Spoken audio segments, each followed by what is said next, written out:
السلام علیکم ورحمۃ اللہ وبرکاتہ۔ عزیز طلباء اکرام، امید کرتا ہوں کہ آپ سب خیر و عافیت سے ہوں گے۔ شرح ابن عقیل کے یعنی کہ دو حصے اب تک ہم اپنے یوٹیوب چینل پر اپلوڈ کر چکے ہیں۔ اگر آپ نے نہیں دیکھا تو یوٹیوب پر لرن ود حافظ اکیڈمی سرچ کریں، وہاں پر جا کے وہ دیکھ سکتے ہیں آپ لوگ۔ آج ہم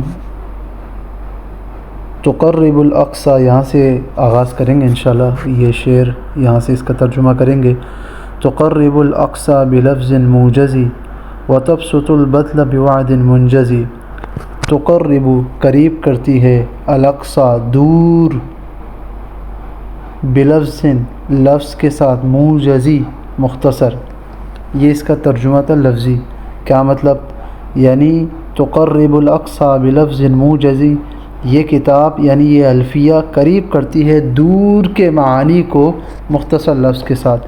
وتبسط البطل بوعد منجزی، اور پھیلاتی ہے اپنے دیے ہوئے کو، وتبسط البطل اور پھیلاتی ہے اپنے دیے ہوئے کو، بوعد ایسے وعدہ کے ساتھ، منجزی جو فوری ہے، جو جلدی ہے۔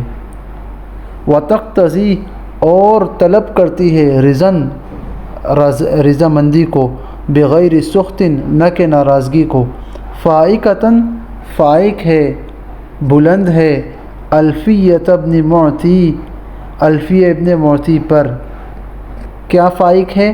یعنی یہ کتاب، فائقۃً الفیۃ ابن معطی، یعنی یہ الفیہ ابن مالک، یہ فائق ہے، بلند ہے ابن معطی رحمہ اللہ کی الفیہ پر۔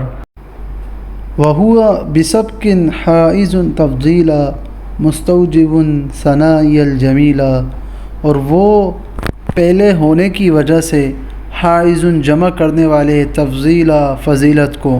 کیا مطلب؟ مطلب یہ ہے کہ وہ ابن معطی رحمہ اللہ زمانہ میں پہلے ہونے کی وجہ سے جمع کرنے والے ہیں فضیلت کو۔ مستوجب ثنائی الجمیلہ، مستوجب مستحق ہے، ثنائیہ میری تعریف، الجمیلہ اچھی، مطلب یہ کہ میری اچھی تعریف کے وہ مستحق ہے۔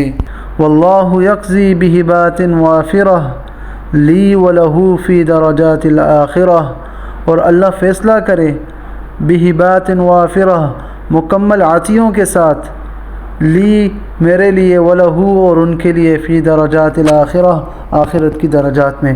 السلام علیکم ورحمۃ اللہ وبرکاتہ۔